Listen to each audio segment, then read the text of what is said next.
Admit it. You thought this was going to be the day. You thought this was going to be the day Mark overslept. This is going to be the day. It's going to be day 10, and we still haven't officially kicked off or officially taken our poll out there of the over-under of which show I'm going to oversleep and be legitimately, significantly late. And I guess we'll have to define that. What is late? It is 8:07. I believe I started the show at 8:05, something in that range. But I did have mic problems, thus no wireless mic today. I have no idea why it's not connecting. No idea. Fully charged, everything's all set. It's a very simple process. I can figure it out. It's press two buttons at the same time, activates the mic with the whatever the other doohickey is, and voila, you set it in StreamYard and you're ready to go. So I don't know. I tried it about 6-7 times. It would not connect and would not activate on StreamYard. So we sound a little bit different today. When I trail off, of course, I'm going to trail off my audio when I go to the fridge. But, you know, we'll bear through it. As somebody once told me, first world problems. I thought that was a great thing. I had never heard that phrase. This was at least 10 years ago. Former significant other of mine who threw that term out at some point, first world problems. I think we had a parking problem. We had my car, her car, my son's car, another car, I believe, possibly my daughter had a car at that point. I don't remember. We had a parking problem. I think we had a parking problem and we had a cell phone situation in terms of, okay, this plan, that plan, all this other business going on. First world problem. So we have to go with the stand-up mic today, and we had to have a technician go up and borrow this. We had to have the morning show staff, a representative from the morning show staff, Wake Up College Football here down in the kitchen, go upstairs and have a meeting. So this is the delay right here. Have a meeting with our staff from the standard set, the normal set. And so they had it out a little bit, and there were some bartering involved, and we were able to move the mic from upstairs. So fortunately, I didn't have to get involved, but our staff from the morning show went upstairs and took care of it and was able to barter for the mic from the other shows. So great to have all of you here. And yes, wake up. I got to say, I said yesterday, Monday, during show number 9, I said, I'm more awake today than I've been for the entirety of these shows. It must be that I'm getting used to it. I would have to say on this Tuesday, I'm more awake than I was yesterday. How about that? I don't know if it shows. I don't know if I look fresher. I don't know if I sound better. I don't know if I have a little bit more spring in my step. I don't know that I could have any more than I did the first day. But it's great to have all of you. Wake up, college football. Okay. So yes, I didn't oversleep and we're ready to go. And I do not consider this late, but I do thank you for your patience. I do thank you so much for your patience because we did start about 6 or 7 minutes late. So would love to see who's in the chat. And at the time we were starting the show, I'm working through the mic issues, and then we go ahead and just hook up this mic. Again, we had the major transaction between the studio shows there. And then we are just about to go on the air, and I'm hearing a familiar sound, what has become a familiar sound here in the neighborhood. And I thought, if I had difficulty waking up, and I do to a certain extent, but I don't think it's any more than anybody else. Like, I don't have issues waking up. Consider this. I went to sleep at about 2:15 last night. Went to sleep about 2:15, and I was awakened a number of times by just various thoughts going through my mind. I had a dream. I texted somebody about my dream. I didn't explain it. I just said, because it was connected to them, had a dream, not like Martin Luther King Jr. I didn't have a dream, but I had a dream like everybody does. It's very strange because throughout my life, I've been able to remember my dreams. I think it's pretty customary as you get older, you forget your dreams, and I did for a long time. I would very rarely remember a dream, maybe a couple times a year, as opposed to remembering them almost every night and every morning. And then I went through a period of time in my life for a long time, maybe in my 40s, where I didn't remember dreams. Every so often I would. And then I would say here in the last couple of years, in the last year, 2 years, because I can remember, yes, when I was back in Connecticut, yes, I would remember, and I've been gone for almost 2 years. So yeah, in the last couple of years, I'm remembering my dreams again. There's a verse in the Bible about that. So maybe I'm becoming an old man. Maybe I'm becoming an old man. No, we're not going to take that. None of that. No. So had a dream last night. Also some other things I'm thinking about. I'm awake. So finally got back to sleep. It was about 5:30, just in time to catch about 90 minutes or so. I had that alarm set for 7:09. This is a random thought and a random question for everyone in the chat. Please let me know when you set your alarm. Is there a specific time that you set your alarm for each working day or whatever your normal day is? What is your alarm, your standard, your go-to alarm setting time? Go.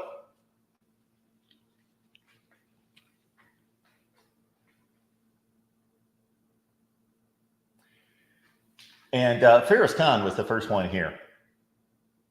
Ferris was the first one here. And if he's on the West Coast, then even more kudos to Ferris. I don't know that he's on the West Coast. He might be in the Midwest in Michigan right now. I don't know. He's tired. That is why I forgot the am in I am tired. Ralph, I was today years old when I found out you can't hit the like button until the show actually starts. Really? Okay.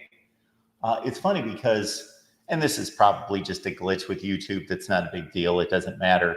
But I do notice when I release a video, I'll get a couple likes before it registers any views. I might have 2 likes, no views. But I think that's just a processing component. Troy says, there's the groovy wake-up music. Yeah, I explained this on the first day, I believe. Then I went through about 25. I don't even know if I would consider this a song. I guess it's a song. It's a song. It's got a title. But I went through about 25, and I settled on 2. So if we want to change it up at some point, of course, maybe going from season 1 to season 2, like you'll see that. Think of the Brady Bunch. Think of any of your favorite shows. I just thought of the Brady Bunch first and foremost. Season 1 looks different than season 2, season 3. They kept with the same concept, and they had the kids actually sing after season 1. Leave It to Beaver. You've got your Leave It to Beaver where there is just the sidewalk sketching of Leave It to Beaver, the engraving in the cement, but then you start to implement the family there, Ward, June, Wally, and the Beav, in regards to, they're running out to get in the car to go on a picnic or go somewhere. They're out working in the yard. The warden is trimming the hedges, and Wally's doing something. I think the Beav was mowing the grass, and then June comes out with the lemonade. That's an open. So anyway, various open openings to the show. Maybe we'll change it up with the music when we hit season 2, whenever that would be. I don't know when season 2 would be. We're nonstop here at the Voice of College Football. Season 2, when? So good to see you, Troy. Good to see you, Aaron. Big Ten team rivalry show. Technology, it works perfect, except when it doesn't work.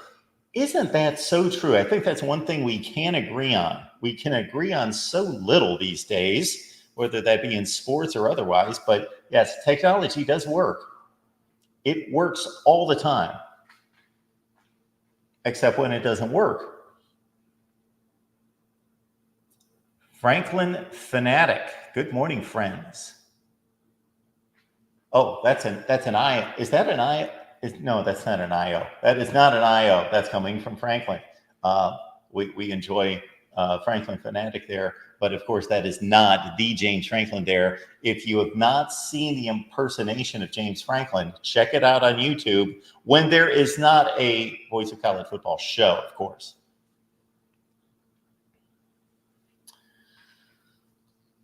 Mushu 420. The morning will be sometime after the 24-hour live stream to start the season.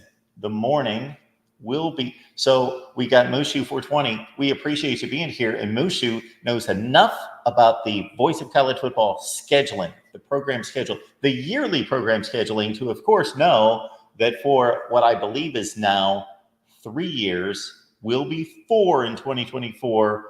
24-hour live stream to kick off the season.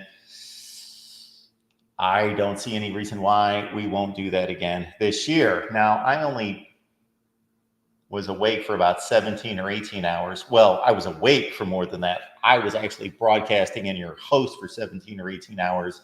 I did find replacements and fill-in hosts for about 6 or 7 hours. D-Rock Irish, good to see you. Lord Jefferson 123. I think you all know that was a bit tongue-in-cheek.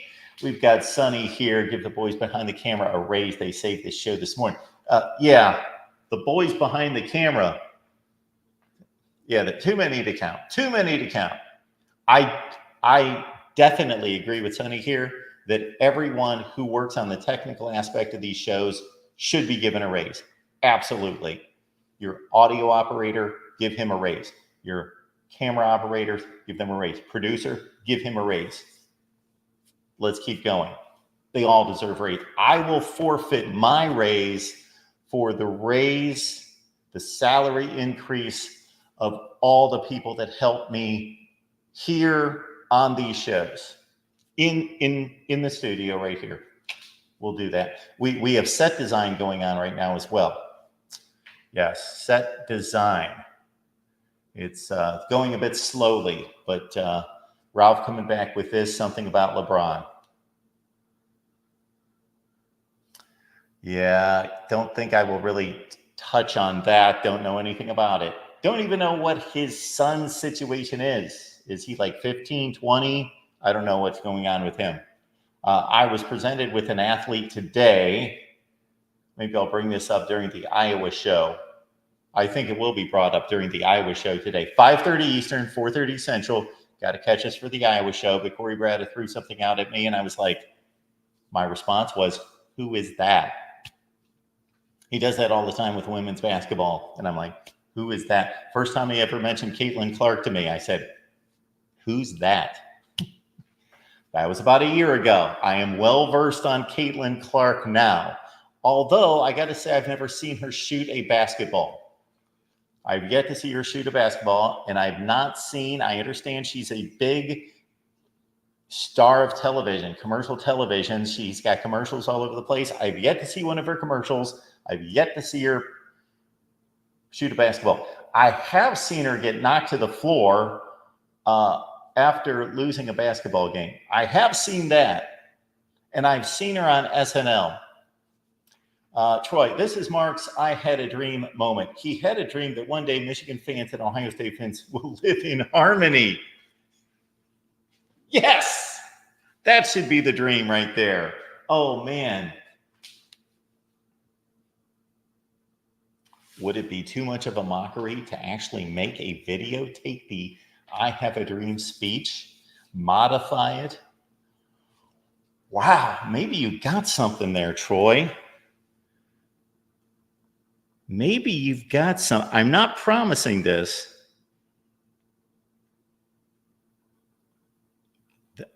Would that not be?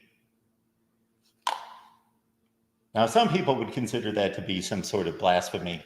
I don't. It's not deity. It's not the Almighty God. Martin Luther King Jr., great man in some respects.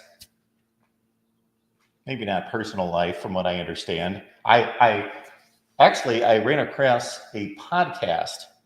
I think the word is across. I ran across a podcast. See, that's what doesn't happen too well in the mornings. Is the voice? The voice is okay. It's not at its best, but it's the articulation of the words. Doesn't, I no longer have anybody in the house with me. It's not like throughout my life, significant other, wife, kids. Before that, of course, brothers, sisters, talking to people to start the day. So I don't talk to anyone. You hear the first words out of my mouth, unless I'm talking to myself, which I do from time to time, but not this early in the morning. So this is the first time I'm articulating speech. And if you've noticed, that's not easy for me to do at any point in the day. So yes, the word is across. Oh, that I don't consider that to be. Oh, I ran across a podcast. That's what it was. I ran across a podcast, and they were talking about the legacy of Martin Luther King Jr., and then they were talking about, this is an interesting angle. I should probably not even bring this up here because we're going to delve into all sorts of, I wouldn't call it political, but social type situations. But in regards to him being a Christian, it was a fascinating look into Martin Luther King Jr. on this podcast. And then that led me to another, you know how YouTube is, led me to another video, and I ended up spending like an hour on Martin Luther King Jr., which I did not intend on doing. I did not intend on spending 30 seconds on that. All right. We've got our wake-up times. We are setting the alarm at 6:45 a.m. for Mushu 420. Big Ten Team Rivalry Show, 6 a.m. I do not expect these to be later in the day because obviously you're here. D-Rock Irish, 4 a.m., followed by a 5-mile walk. Good for you, sir, which I'm going to join you on your health journey with another sip of water.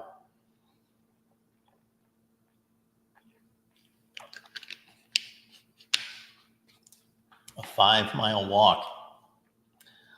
I try to get my exercise in various ways. So the walks that I have on a almost daily basis usually run more in the 2.5 to 3.5 mile range. 5 miles just becomes a bit I become a bit bored, but good for you. 5 miles. Now, last night, I've got this app on my phone, and I'm going to name drop another brand here. It's a good app for exercise, and I've never gone by an app ever. This goes against my grain to be giving away money for people to tell me how to exercise. But I went with this, Better Me. So then they ask you a ton of questions, and then they build you a workout program. And so the one last night, they're too heavy on lower body. This is what's annoying me at this point. I've done probably 100 workouts on this thing at this point, but it seems like every day's been lower body. I was doing so many squats, and I was only like 12 minutes into this workout, and it was all squats last night. I'm like, okay, my legs are getting a bit tired of squats, so I did not finish the workout. Did not think I needed to do squats for 28 minutes. There were like 8 variations of squats. We've got Tim the Tap Man, 7 a.m., so he's right there with me. Beats me by 9 minutes. DDR 256, 4:30 a.m., early risers here. Tim, good morning, wake up college football. Sco Ducks coming in from Brian. And there we go. And DDR 256 is telling me not to do something. I don't know what that is. He didn't like some idea I had. Ferris says both Ohio State fans and Michigan fans want Ryan Day as the Ohio State coach. See, we can all get along.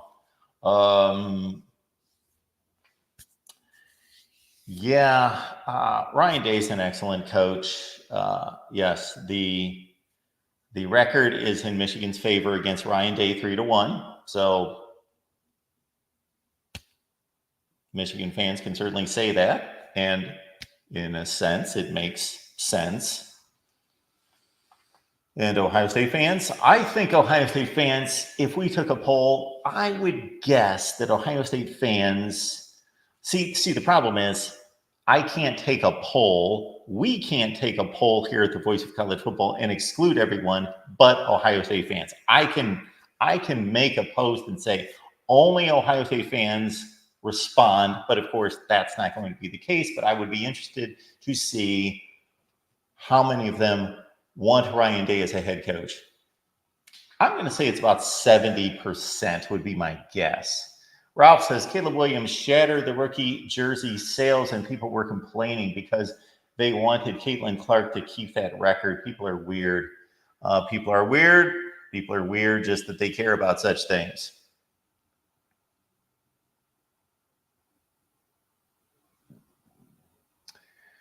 Nick's always got some interesting comments. And Nick, I apologize because you had a comment when I don't believe it was not a super chat, because if I ever miss a super chat, people, believe me, that completely unintentional.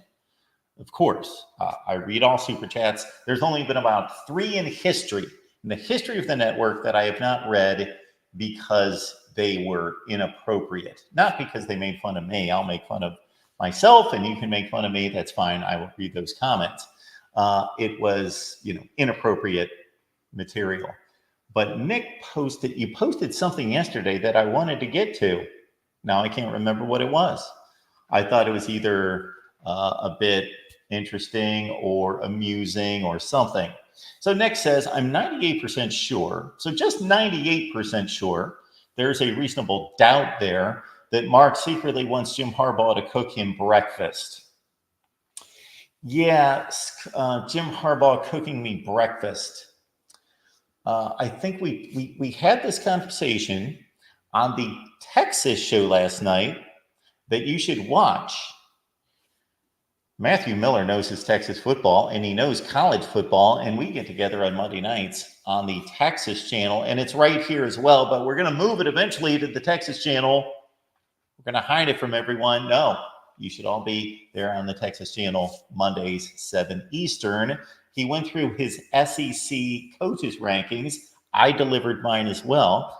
And there was a conversation that came up about who you would rather hang out with, because I made the comment that if there was a coach in the SEC to hang out with, it would be Eli Drinkwitz. I've seen him interviewed a number of times. He's always happy, smiling, jovial. He does not seem like the typical college football coach that is paranoid about his job, that is just takes this so seriously that he is just afraid to fail. He talks about other interests. He just seems like, obviously, to ascend to a top 25 level job in college football, he's serious. He does his job. He focuses on it. Seems like he can pull away. Seems like a fun guy with a quick wit. Eli Drinkwitz. Matthew said Lane Kiffin is your guy in the SEC that you hang out with. And I thought, yeah, Lane Kiffin's an interesting character, but I'm pretty sure that I would enjoy my time with Eli Drinkwitz. I find it hard to believe that he would in some way annoy me, offend me, piss me off, whatever. Lane Kiffin, now if I knew it was just, okay, this is the only time I'm going to sit down with this guy and we're going to have a cold beverage and we're going to shoot the breeze for 2 hours, sure, nothing he could do would really rattle me or annoy me if it's only 2 hours. Now, if I had to hang out with a guy on a regular basis, that could be different. And I'm not saying that Lane Kiffin would annoy me, so don't get me wrong. I'm not making any kind of judgment on Lane Kiffin being annoying. That's not the point. Is that just because of his personality, it's more likely that he would be annoying than Eli Drinkwitz for me. But, back to Jim Harbaugh making me breakfast. Yeah, that would be a bit weird. Yeah. I can't in any way think of what. Now, Jim Harbaugh, if he wants to deliver a super chat, if he wants to get into our deal here at the Voice of College Football on the Wake Up College Football Show and deliver the super chat to cover breakfast, then he can get into the flow with everyone else. Jim Harbaugh is no better than anyone else. He can stand in line to buy me breakfast.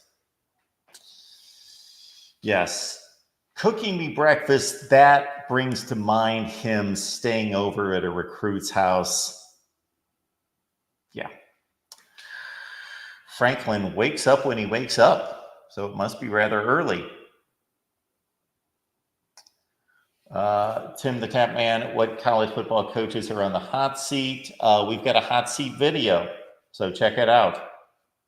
We always deliver hot seat videos in the off season, and we have already posted our hot seat video. Just go to the Voice of College Football, hot seat. Just put that in the search bar and just make sure it's this season's 2024 hot seat. Bam, it's right there for you. Ferris used to do CrossFit. I have heard that that's pretty grueling. Erica's here. Good to see Erica.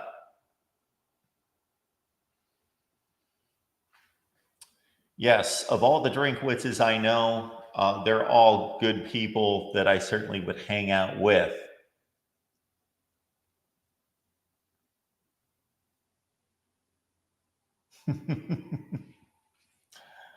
Ralph, yeah, not to be at the club with Brian Kelly.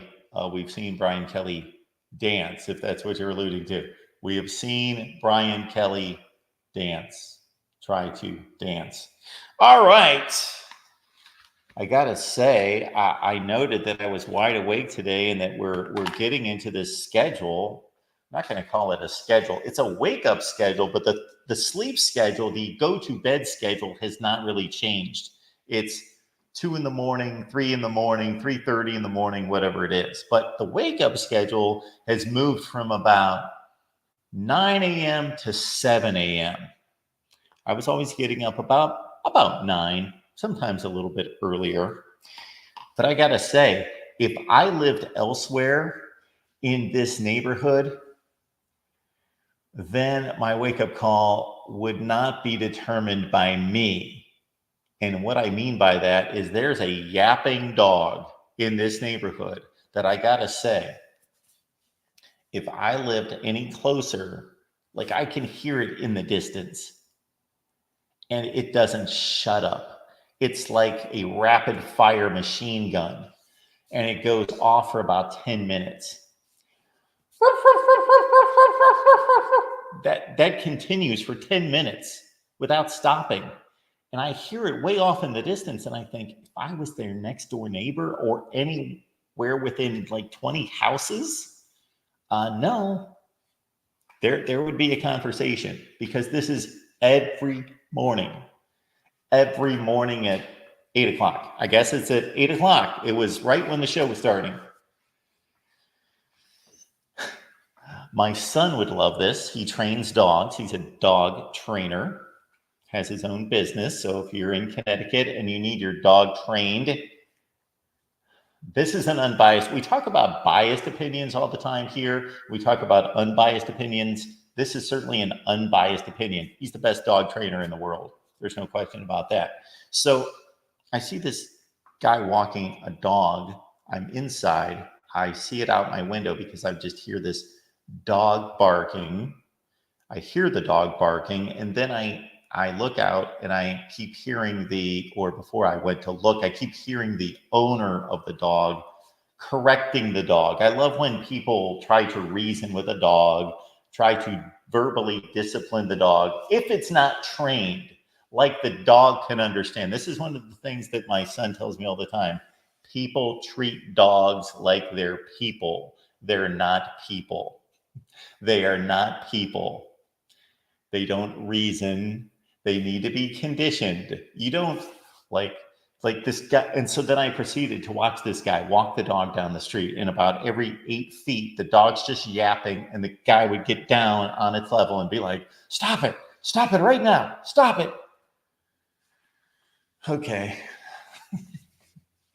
How dumb are you? And then the dog would just continue. The dog would stop just about long enough for him to yell at the dog, and then it would continue.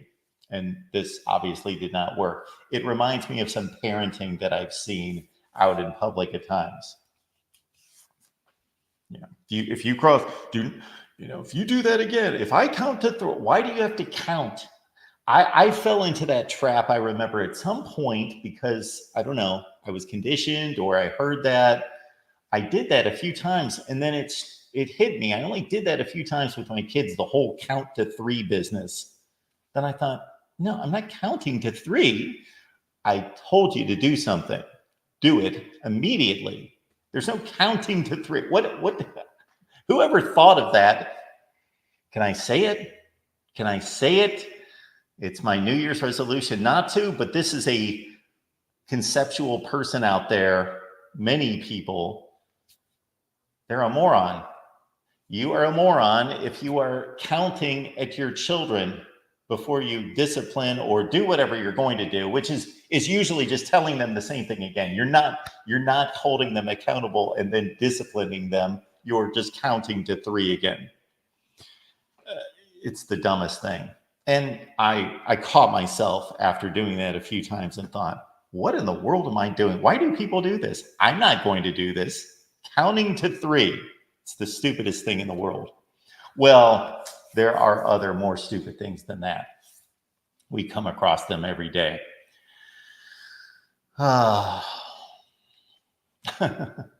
Yes, Erica, if my son wasn't 1,500 miles away, I would offer some free training for my son. However, free training for my son would mean I would need to pay for it. And dog training is not cheap. It is not cheap.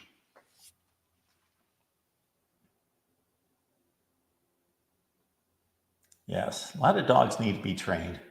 But yes, my son, it's funny because he loves dogs, obviously. This is why he went into the business, has his own dog, started his own business here recently. So he's left the academy where he worked, which is a top level place, and he has started his own business.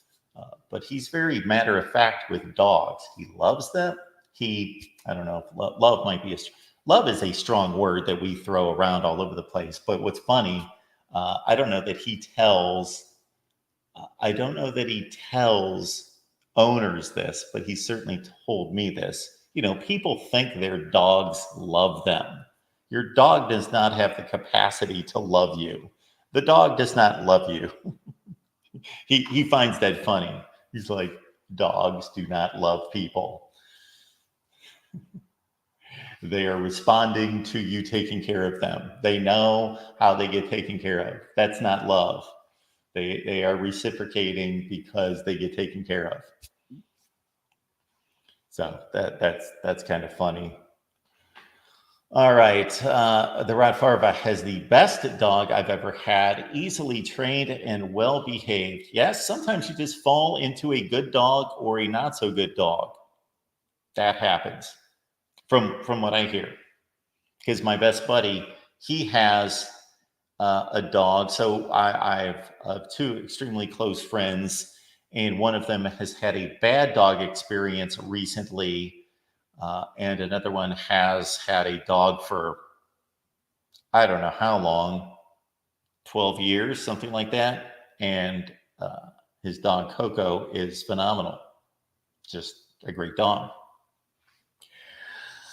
Okay, let's get to the headline. You know what? I'm hungry. Why don't we go get some breakfast first? We should do that first.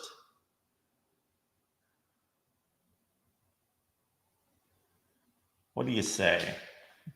And I'm hungry and I don't have anything to eat. This was a sad state of affairs yesterday because I ran out of regular milk. I had purchased almond milk just because it's better for me. But to eat Chips Ahoy, and I'm talking about stuff that's better for me, I bought Chips Ahoy and to drink that or eat that with almond milk. And I knew that wasn't quite right, but I don't like to eat Chips Ahoy with no milk. So I've got almond milk, but now I've run out of cereal. So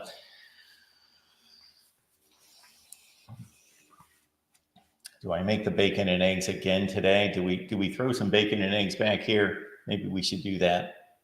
Let's do that. Bacon and eggs, because otherwise, Megan, I don't believe, is here.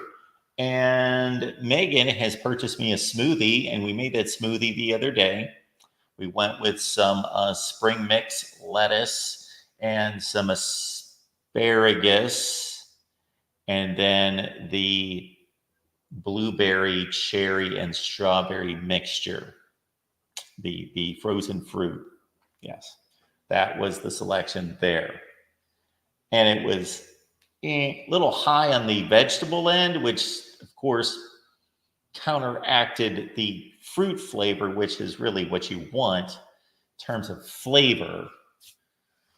So, not one of my better smoothies, but Megan, thank you so much for your contribution and for your menu item. So the deal is, if you would like for me to try something that you love for breakfast, or something you just want me to try, and it could be as simple as a bagel, a donut, or we will make breakfast. If you want me to get out the mixing bowls and the whole deal, we can do that. The wireless mic better be working, though, that day. And just leave us your menu item. We will purchase the products and we will serve up your breakfast menu item. So please do that at the Voice of College Football. Boom, right here. Or on the ticker. That's more effective. That is the better way to do it. Venmo, PayPal, and Cash App at MarkRogersTV. Those links are in the description section. So what's for breakfast? We're going to get breakfast started and read the morning headlines while breakfast is cooking. That's what we're going to do.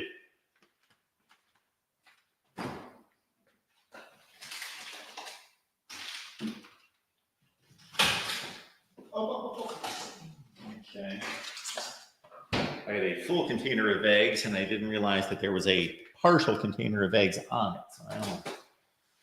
So and bacon and eggs. Here we go.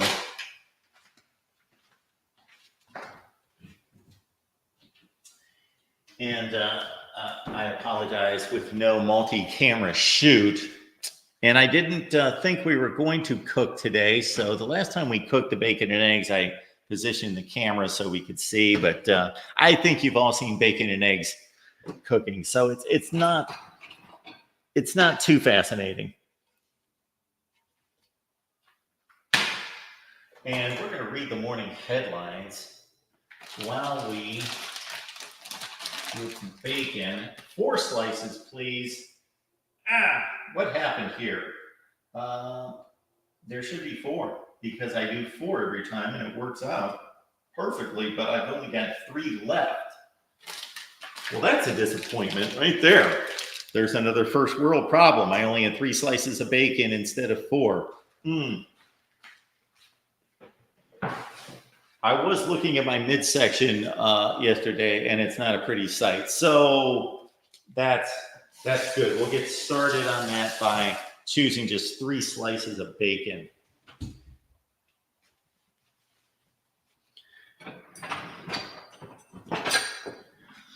Before we get to the morning headlines, I had this thought. No, you know what? Let's be honest, Mark. I didn't have this thought. My buddy Steve had this thought.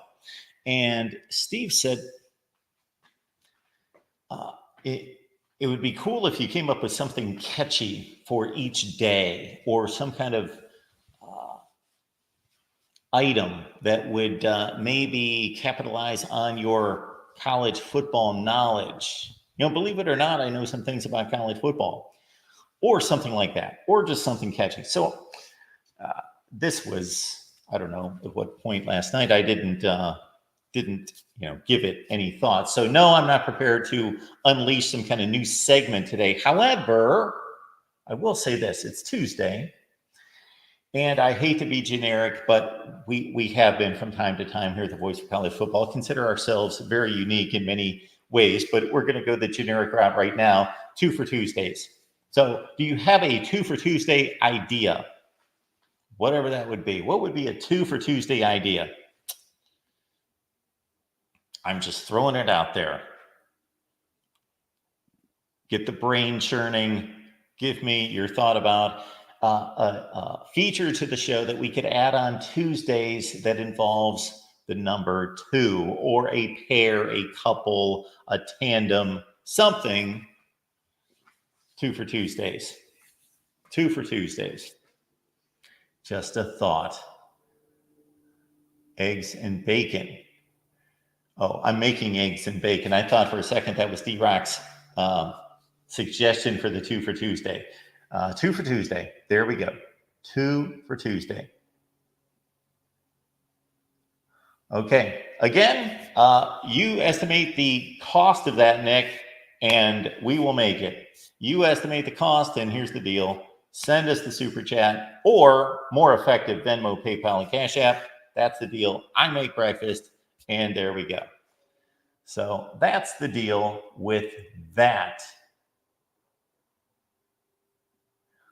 Erica's got meetings all day. Hopefully she doesn't miss Iowa Live at 5:30 Eastern, 4:30 Central, our gem each and every Tuesday. Canes, Dolphins 89, 2 college team talk Tuesday.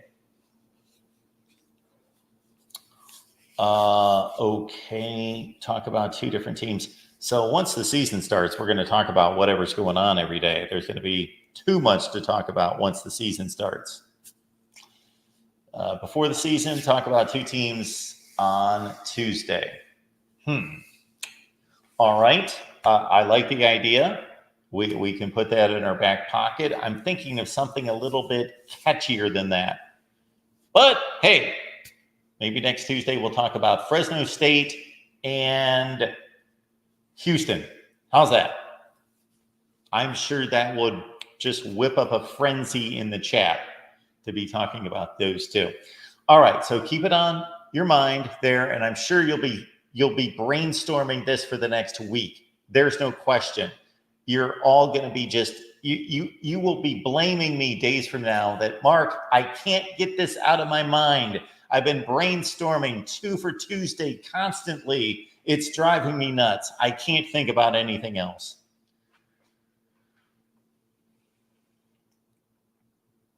So before we get to the headlines of the day, and are these, yes, there. The bacon, of course, starts slowly. And then the eggs, then after the bacon, with the burner on and hot, is going to be a quick process, of course. So I'll be back there for a second, whipping up the eggs. So I found this quite amusing yesterday. Let's look this.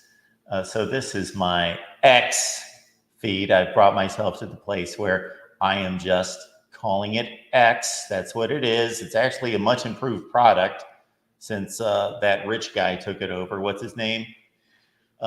Yes, it's a much better product, and they have eliminated so much garbage out of this, although it still exists. There's John D'Animo. Look at John. All right, what am I looking up? Oh, the first thing that I did not intend on looking up, but since it was right in my face, I was working on something and this hit me, and I thought, you know what?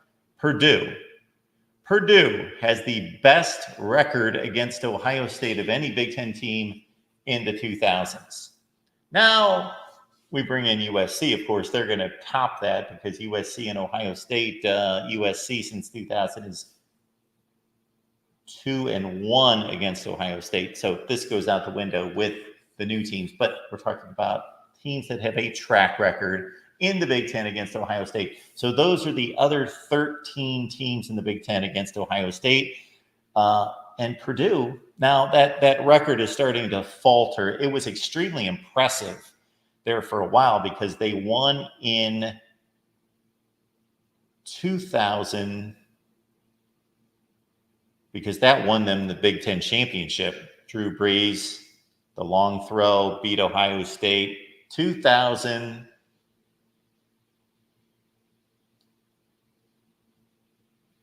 04,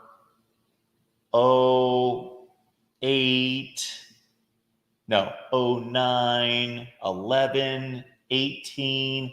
You know, they there for a while, it was like 4-4, something like that. So it's now 5-10, but still, hey, anybody goes 5-10 against Ohio State, especially in the Big Ten, and that's successful. So Purdue by far has had the most success against Ohio State in this century. And then, of course, Michigan's catching up with their 3 consecutive wins and whatever happens in the future. But as it stands right now, it's 6-17. And Michigan won the first one in 2000 before Ohio State won.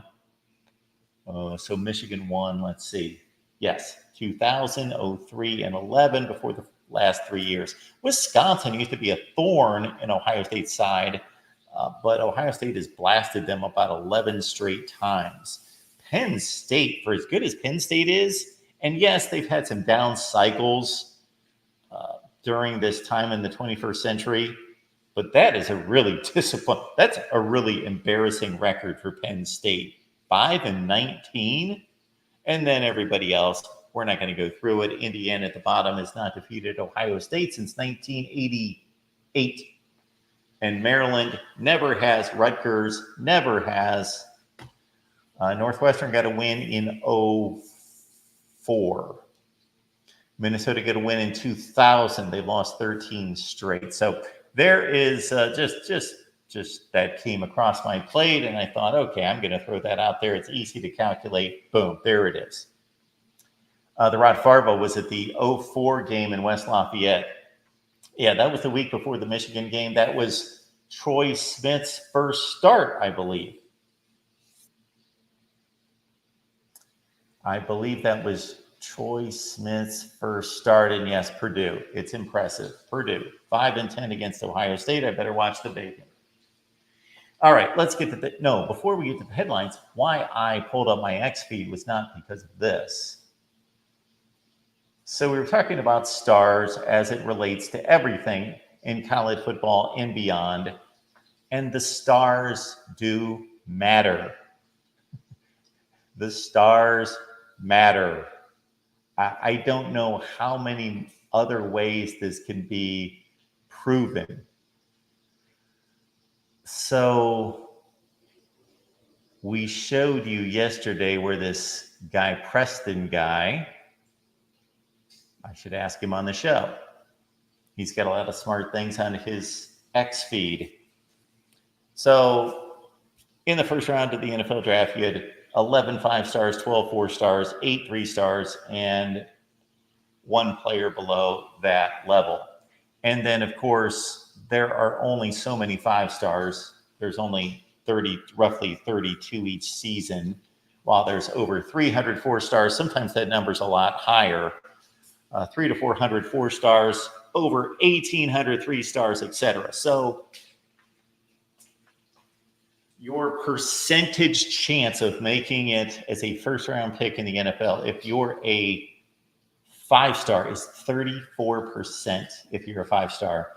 It drops to less than 4% if you're a 4-star. It's 0.4% if you're a 3-star, and minuscule, next to nothing. You and I almost have as good a chance of being a first-round pick as anybody under a 3-star.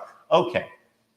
So I don't know. And this could be calculated a million different ways. It's 61 times more probable that a 5-star is drafted in the first round than a 3-star. So anyway, I have this guy respond. Where is he? Where is this? So I have this guy respond. Oh, here we go. Boss Dog. All right, Boss Dog comes with this gem. Let me turn over the bacon.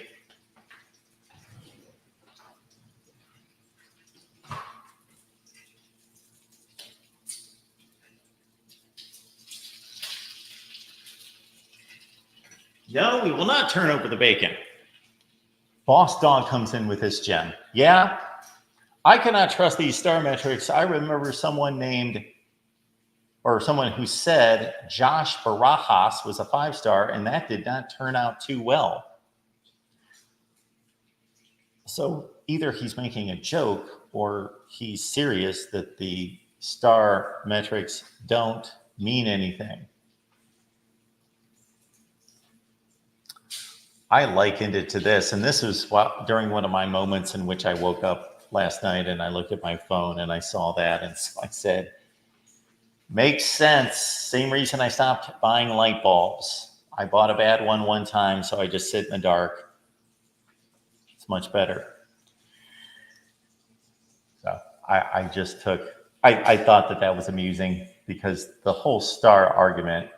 Now, there are variations of the stars that we can argue about. The stars matter. Again, you would have to be a complete moron to not see that. Somebody else commented that, oh, just because you put 5 stars on somebody means that they're going to be a great player. Well, no, that's not the intent of it. The player's evaluated, they're deemed to be a 5-star or a 4-star, and among the masses, the system is extremely accurate. I'm amazed at how accurate it is. Now, we had a debate the other day, I believe on the Ohio State show, I don't remember, about where the star rankings come from. I'm not going to debate that, whether it's basically the evaluators at these various sites just basically following coaches' recommendations and their evaluations of the players and just saying, oh, this player got offers from Ohio State, Michigan, Penn State, Notre Dame, Alabama. Oh, we're going to, however they do it, and that's fine.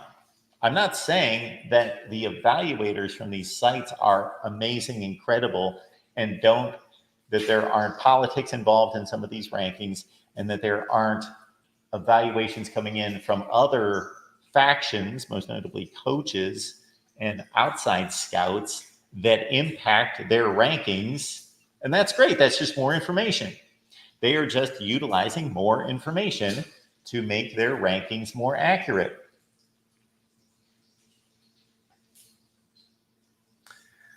Peter, good to see you, man. Thanks for being here. Peter's got a St. Louis Cardinals hat on. No, Florida State. Sorry about that, Peter. Looks like a Cardinals hat.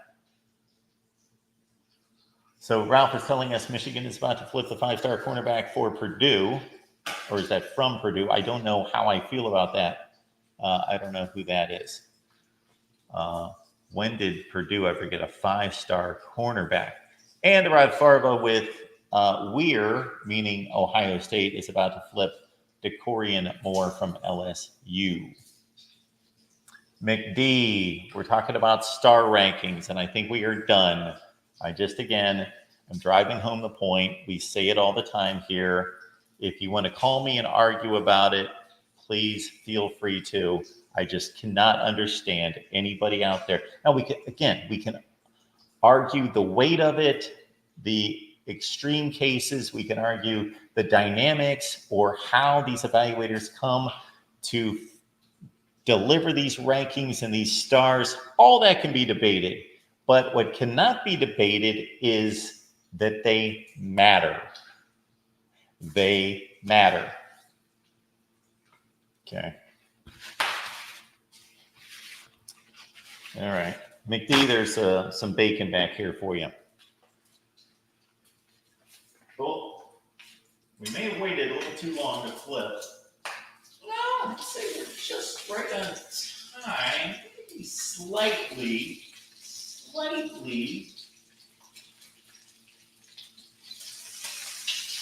Yeah, I would have turned these just a tad sooner. All right, let's get to the morning headlines. I think we've got some weighty stuff here, unfortunately.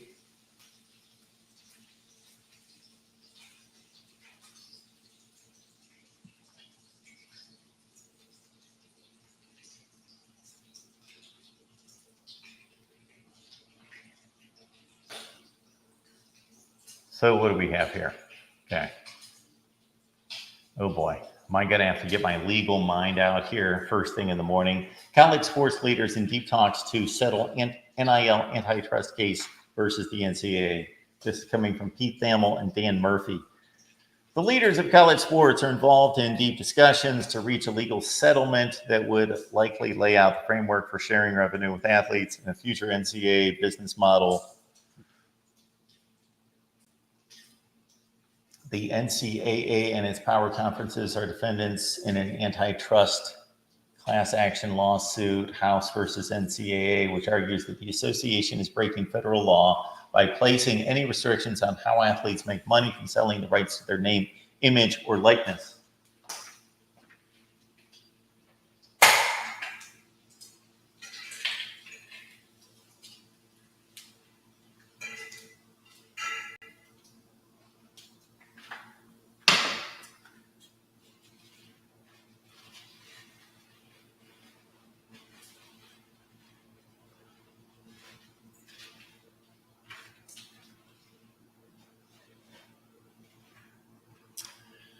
I got a grease stain on my counter the other day. That's problematic, and I still have to follow up on the warranty, and I don't want another grease stain on my counter. And I'm not going to put you through the mess of me frying up some eggs right now. Okay, let's get back to this. So here's first confusing point here, because I'm not going to pretend to be all over these issues. It becomes a circus and a myriad of all sorts of legal terms and everything that's going on. And I do not keep track in my brain of where we stand on all this. So the first thing that puzzles me would be, which argues that the association is breaking federal law by placing any restrictions on how athletes can make money from selling the rights to their name, image, and likeness. So based on what I know, the NCAA was placing restrictions. They were placing restrictions, meaning no tampering, no inducements, no direct involvement by the university. There was all of that. So they were doing that. But since they lost these federal court cases in Virginia and Tennessee, it was my thought that they were no longer doing that. I don't know what other rules there are anymore, except I believe that there is still technically a tampering rule that is a joke. So correct me if I'm wrong there, because I must be. The case is scheduled to go to court in January. If the plaintiffs win at trial, the NCAA and its schools could be liable to pay more than $4 billion in damages, which has motivated many leaders across the country to seek a settlement. Yeah. So where's the NCAA coming up with this money? Like, do the athletes that benefit from this $4 billion, do they then send collegiate sports into the abyss by doing that? Of course, that's not going to happen. The public and government and the schools and everyone involved would not let that happen because it's too much of a moneymaker. But where's that money coming from? Sources indicated that a turning point in the discussions, which had been ongoing, came last week in Dallas, where the Power Conference commissioners, their general counsels, et cetera, and all these folks, they chose the Dallas area because they were already there for the college football playoff meetings. Okay. While sources stressed that no deal is imminent, details about what a multi-billion-dollar settlement could look like are expected to be shared with campuses in the near future. There are myriad, that's my word, variables to get to the finish line and still some obstacles and objections at the campus level, but sources indicate that progress has ramped up in recent weeks.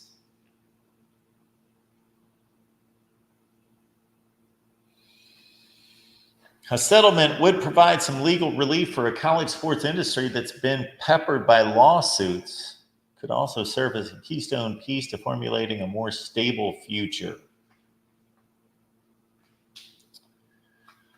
I was about to go into what my best case scenario would be, I think, for us as fans, because I think right now, I shouldn't speak for all of you, but I will to a certain extent because I see your comments and I see your ire and I share some of that, is you're not a college football fan to read about this crap every day.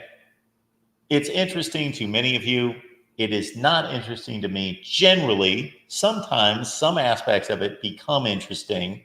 So you're not a college football fan because of that. But people are drawn to controversy, and this is controversy.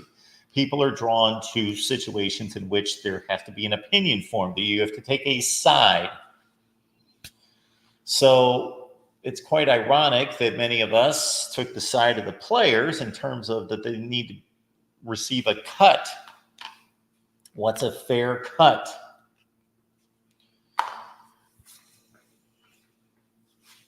I don't know what type of salaries that the NFL players earn in terms of a percentage of the league's revenue, but it's quite high. I believe most of any businesses, large business expenses are tied to salaries.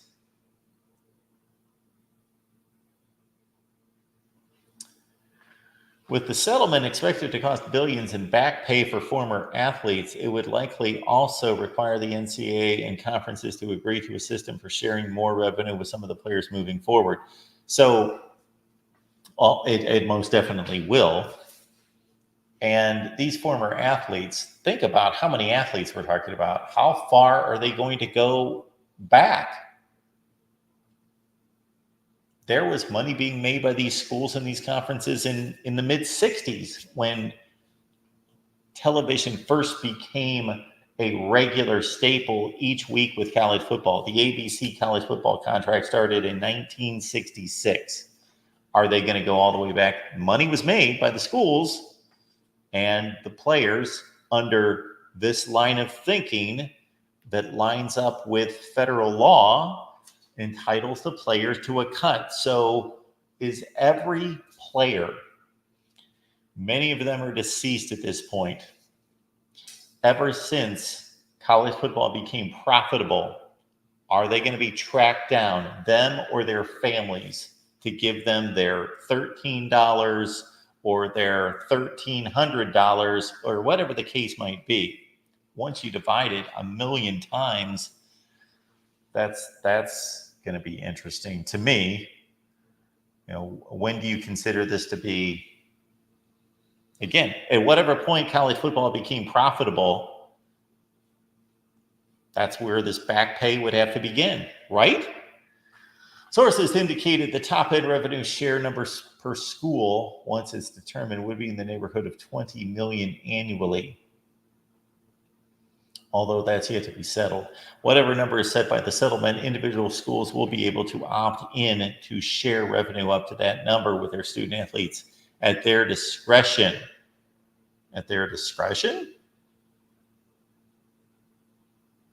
They could choose to share less, but not more. Trev Alberts, Texas A&M athletic director, for example, recently told the Bryan College Station Eagle that schools could be adding 15 to 20 million to their budgets annually for what he termed a new expense category in college athletics. 15 to 20 million. Okay, let's say 15 million.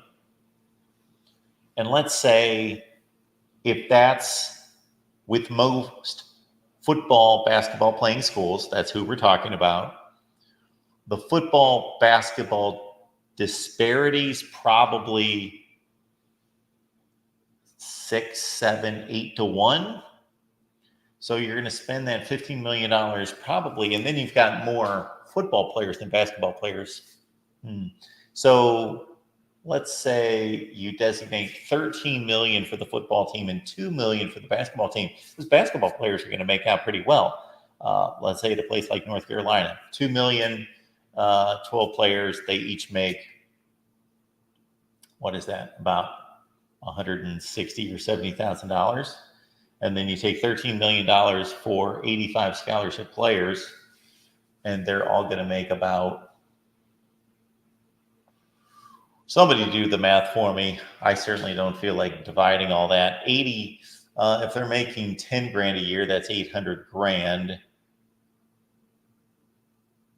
So they're making 100 grand a year. That's 8 million. They're making 170 or 80,000. My formula actually worked out to be almost exactly the same for the football and the basketball players.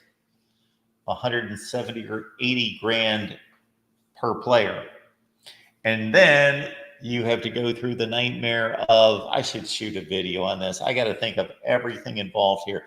Then you got to determine, is every player going to make the same amount of money? Or are you going to pay them different based on their value to the team? Do you pay them based on the value to the team? And if so, how is that determined? How in the world is that determined? Is a quarterback worth this, or it depends on how good your quarterback is and how much you utilize him? Do you throw the ball the most in the nation or the least in the nation? Wow. Rating offensive linemen. Or is it just, hey, the best player on the team makes $150,000 and the worst player on the team makes $150,000? I don't know the answers to those questions. But you got to think, this is a merit-based system. It's a merit-based system. Well, it's in a sense, it's a merit-based system in that football is going to get paid and major college basketball is going to get paid and nobody else is going to get paid. So that's merit-based because they earned the money. However, are the schools that earn more money through the TV contracts, are they going to get paid more? The schools that draw the eyeballs is Alabama, is Georgia, is Ohio State, is USC and Michigan. Are they going to make more money than everybody else? Well, they generated more revenue.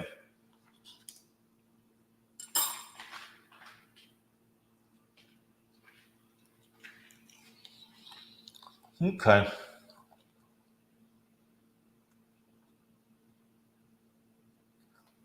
Schools shouldn't be involved. The problem is that the feds are saying that the schools have to be involved because the players need to be paid for work.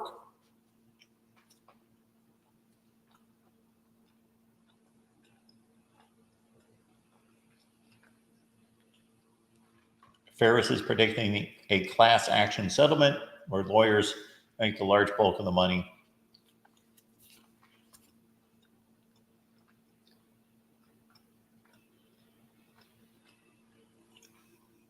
But my question again is, how far back do you go?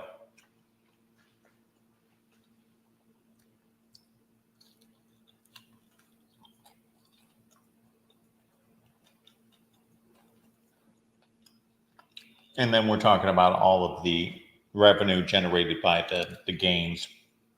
And I forget about that part of it. And that's the name, image, and likeness. So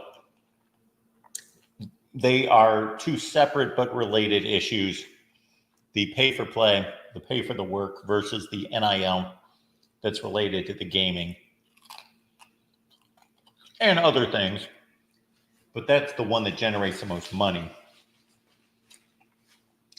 For all of you that play those ridiculous video games, I haven't touched a video game, well, except for having little kids and playing with them, man, since I was like 20.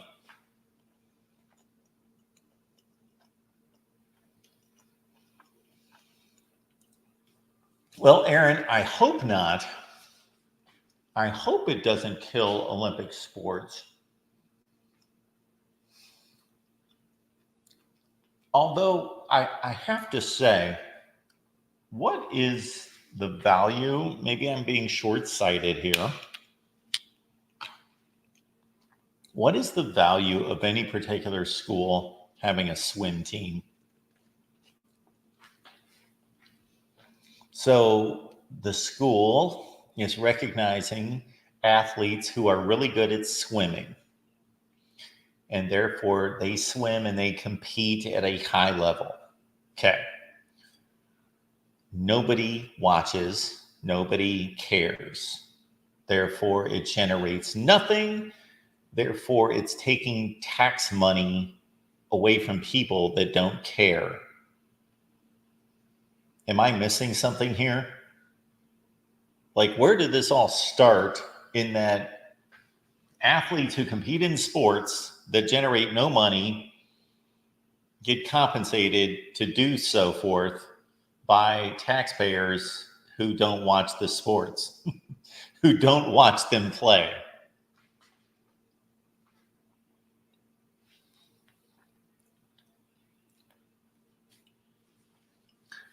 Now, going forward, it would be interesting to know how much money is generated by the TV contracts, which we have those figures. We've talked about those figures. Those are public.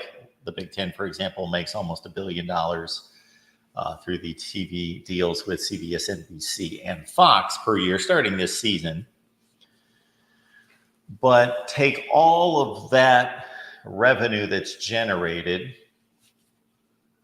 by everything, starting with TV, that's the most, and then divide it by all the schools and well, take away all the expenses, which is massive, the travel, the maintenance of uniforms and facilities and everything that's involved. That's massive, those expenditures. And then you take that away from the revenue and you've got X number of dollars to be distributed partially to players. You know, the NFL doesn't take all of its profits and give it to its players.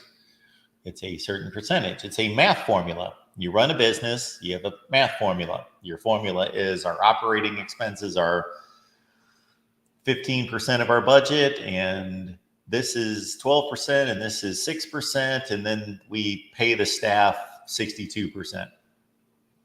And that's the formula that you worked out. And then if your business gains revenue the next year by 3%, you pass 62% of that 3% possibly onto your, if you have a salary cap, if you're the NFL, you pass that on in that form to your players. In other businesses, maybe they safeguard themselves for future losses before they start delving out bonuses and such. They probably protect a lot of that money.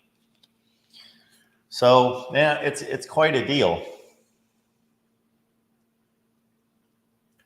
I know this is one of my drawbacks. This is one of my great faults in life, Colby, and I apologize for this. And Colby, thank you for being a moderator. We appreciate you. Making too much sense. I was doing that a few minutes ago with these stars in the recruiting rankings.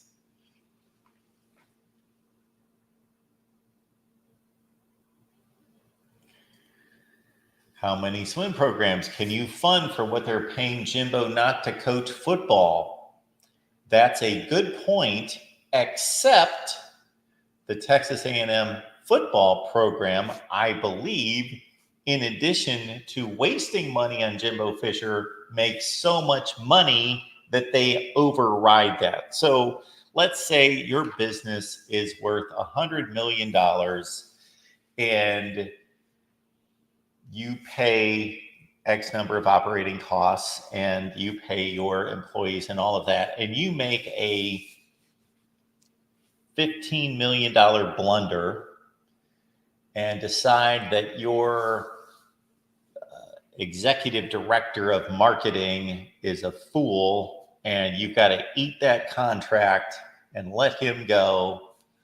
Well, if your company's still making so much money that it just keeps rolling, yeah, you made a bad decision and you wasted $15 million. And I know in the case of Jimbo Fisher, that's $75 million. But I'm almost certain that that is not putting Texas A&M football in the red, because it's going to be paid out over a long period of time and because they have plenty of financial support. So yes, bad move, bad decisions, all of this buying out of contracts by these universities for these head coaches. Yes, it's a utter waste of money. It's an utter waste of money that is being paid by us ultimately. The Ron Farba, I don't know where he got this figure, but $193 million in revenue was earned by Texas A&M in 2023. Seventh in football revenue. Well, that's a revenue figure. That's not a profit figure. Texas and Ohio State were 1 and 2 the last I saw. I think Ohio State was 1 and Texas 2. Whatever.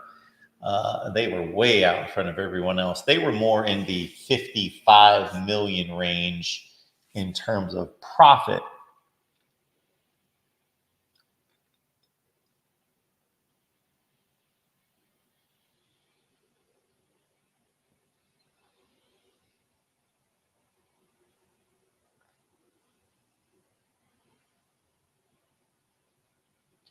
Ferris says, I think younger tennis players ranked 200 to 400 in the circuit could make more money in college than being borderline pros, but put it on TV and a worldwide audience would probably watch.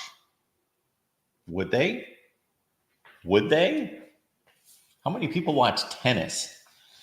Like, I worked at a company that showed a lot of tennis, and even for the majors, the TV ratings,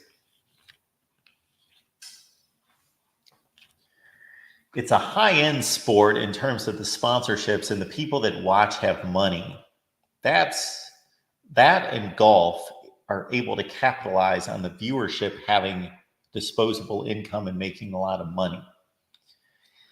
But tennis television ratings, unless they've exploded in the last couple of years, unbeknownst to me, were never that good. Were never that good. All right, let's move on to our next topic here, because we could talk about that forever. Oh boy, this is more of the same right here. This is more of the same. So this is coming from UAB. And we've got a car ad. Are they paying us? All right. So this here is UAB becomes the first Division I football team to join a players association.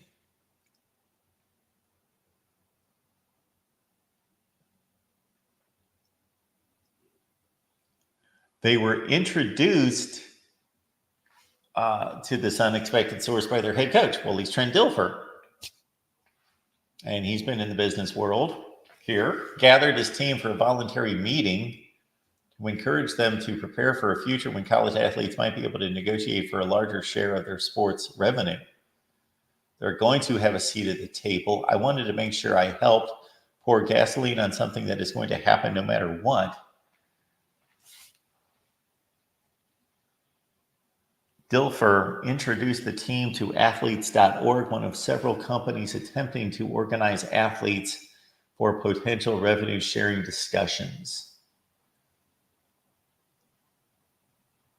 Every player on the team signed up to join the organization after hearing its pitch. Of course they did. The team has no plans to bargain with their school at this point, but that point is coming soon.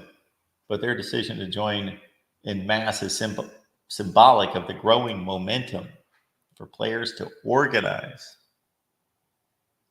In a way, we've been cheated out of money and decisions are being made behind our back. It's not really fair because we do so much for the sport, for the school, and the conference. We should at least deserve to know what's going on.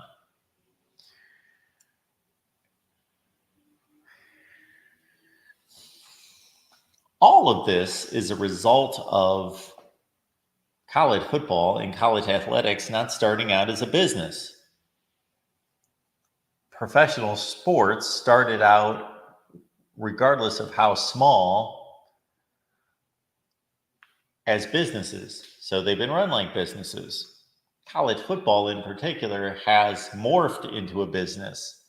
It became a business back in the 20s or 30s, probably even before that, to a nominal extent.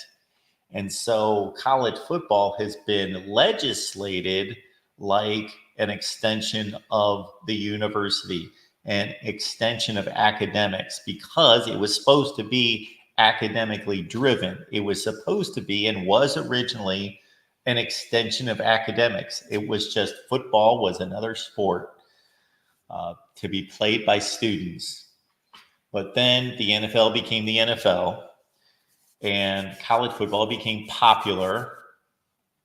And so this is the tension that we have finally gotten to, is that all the legislation, the NCAA, all the structure of the sport is based in amateurism. And it has become a big, big business.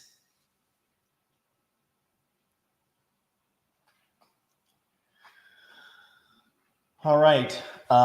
Ferris says, I'm not debating how much money they make. I know how much money tennis players make. I'm talking about that the TV ratings are minuscule. Yes, it's from sponsorships. All right, everyone. Do we have anything else to get to? Oh, my goodness. We had a death in college football. I did not realize this. This is a sad note here.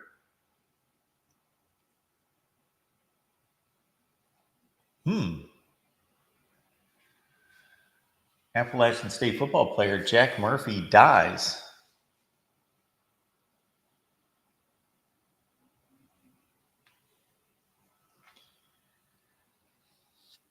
The university did not provide a cause of death. No foul play suspected. Third team All Sun Belt Conference in 2023, starting 14 games at offensive tackle. Spent the 3 previous seasons at Marshall. Well, we will not draw any conclusions there. That's just a sad event You got to figure it doesn't state his age, does it? He's 21, 22 years old, and his life's over. Wow. That is sobering.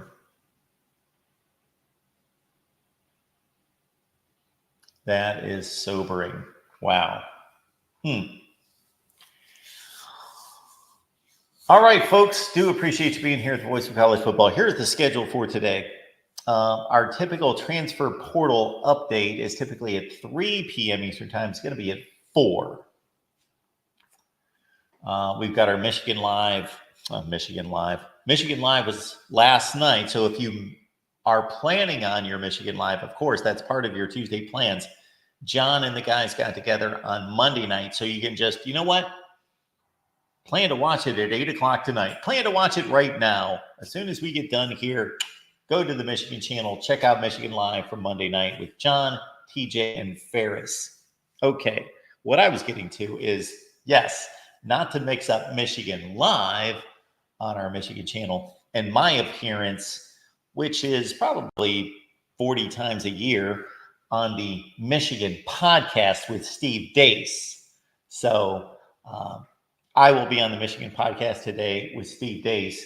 We record at 3 o'clock. Therefore, we're going to push the transfer portal update back to 4 p.m. Eastern time. So transfer portal update at 4, Iowa Live at 5:30, Nebraska Live at 7 Eastern. And Clint Foster with the Biggest 12, he's got an interesting show, and that's at 7 Eastern. That's been going on for, I got to think, 30 weeks. If you're not aware, over on the Big 12 channel, 7 p.m. Eastern time tonight. So again, because of the Michigan podcast appearance with Steve Dace, the transfer portal update will be at 4 Eastern, Iowa Live at 5:30, Nebraska at 7, Biggest 12 at 7. Check out the schedule. Each and every day is posted, the live schedule, on the community page of this here channel. I'm going to assume, and I would be a fool to do so, I would be an ass, of course, by assuming this. The old saying goes, to assume everybody here subscribed here at the Voice of College Football. Please subscribe here on the main channel and all the other channels. Start with the main channel right here. So we thank you so much for being here.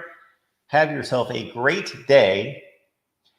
And I will figure out what I need to tell the fine folks that root for the Maize and Blue on Michigan podcast today. And we will see all of you at 4 p.m. Eastern time. Thanks for being here.